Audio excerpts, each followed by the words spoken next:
I'm Callie Lewis. You're watching Geek Brief TV. This is Brief 255.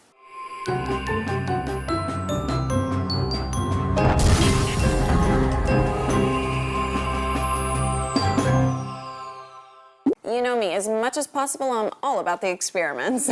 Over the past few weeks, I've been doing Skype interviews to try and get better and better quality video. I've interviewed about 20 people, and those will be released on a separate feed. Here's one of the best. It's Paul Colligan from PremiumCast.com. All right, now I want to do a quick introduction to the camera here, because this whole experiment is all about that. It's an experiment, and Paul Colligan is the guy that made it possible for us to start the experiment when we sent our MacBook to PNME, and so I was there in the virtual sense, and so he let us use his booth in order to do that. So I want to thank you for that, most importantly, because that was the start of this whole experiment, and it's been a blast ever since. Hey, it was fun to get that huge box with the tiny MacBook in it. You should have seen this box. It was humongous, because in order to ensure it, they had to pack it and pack it and pack it some more. It was ridiculous.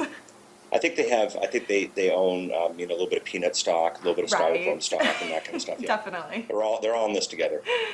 So tell me about PremiumCast.com. Okay, well, you, me, all of us podcasters, we owe a lot to RSS. None of this would be possible. People go, well, haven't people been putting stuff online for a long time? Right. We have. But it wasn't until RSS where we got the automation and the downloads and the podcasting and all that stuff that made it so cool. Well, the problem with RSS right now, or at least the limit to it, is everybody is doing one feed for the entire world. Right. You have a Geek Brief like 18 kabillion viewers, and everybody gets the exact same feed. Yes. Which is fine in a broadcast type mentality. But what happens, and this is a question we asked ourselves a couple of years ago, what happens if we change that and each person got their own feed? What could we do then?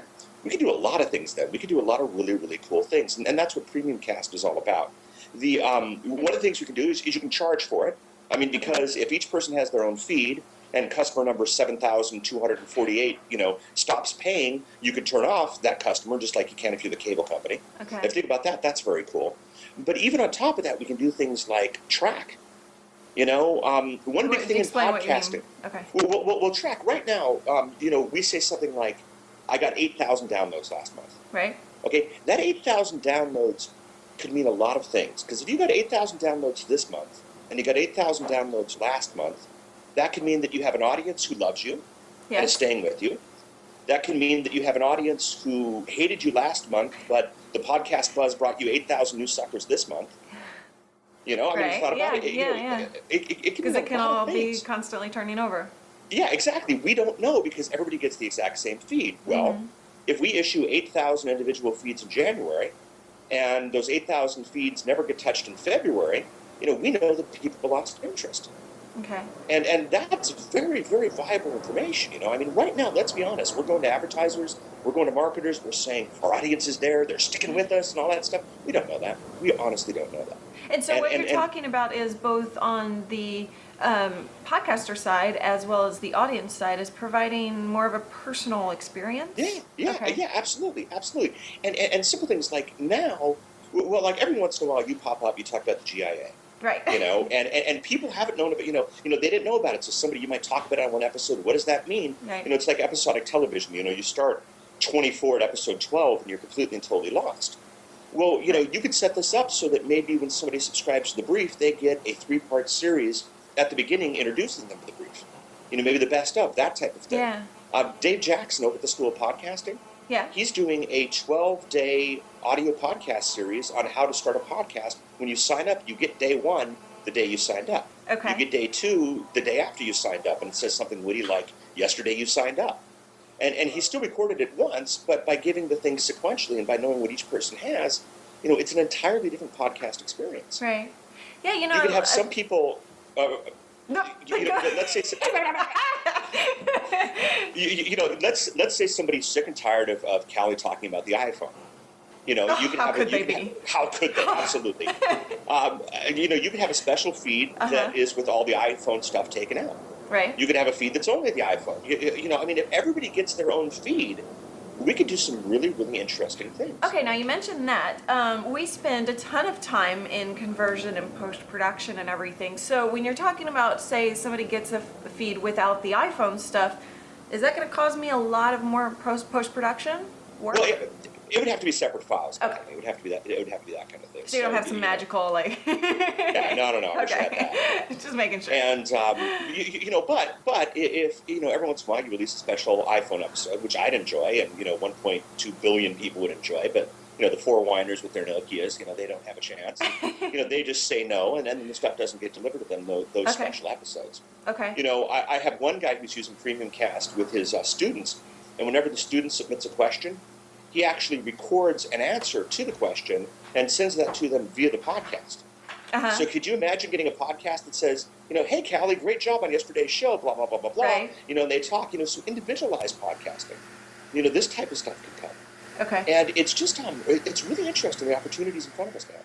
And so I do all my files through podshow.com. Sure. I could still route through podshow.com and still use premiumcast.com, not necessarily to charge or to do something different, but I could make sure that I'm taking advantage of the other features with Premiumcast. Yeah, absolutely. Okay. One of the things we do is we decided we did not want to be a host. Okay, there are a lot of great pod shows doing a great job. Libsyn's doing a great job. Amazon S3 is coming in and taking over everybody these days when it comes to hosting. We did not want to be a host. Okay. So one of the things we do is each episode we just say, where is it located? You give us the web address. Okay. And so it would be geekbrief.podshow.com or whatever. And in the case if it's password protected or something like that, it's just the location behind a password protected directory. And then your user has to know to use the password protection to access the file. Okay. We don't host the files. We say wherever the file wants to be. Makes things a lot easier that way. Yeah, definitely. Okay, well, thank you so much. Sorry, I'm getting distracted. I have no power. I'm trying to get Neil's attention with a Post-it over here. You have no power yet. Your computer's working. I'm on reserve battery. It's scary. Gotcha. Thank you so much, Paul. I really enjoyed talking to you. And people can find you at premiumcast.com, right? You got it. As well as paulcolligan.com.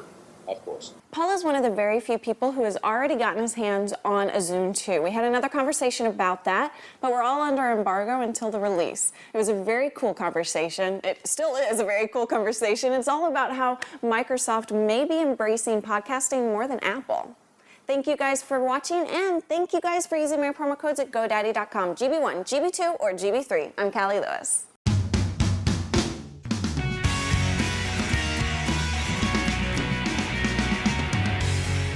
Over the past few weeks, we've been doing Skype interviews on Skype, of course.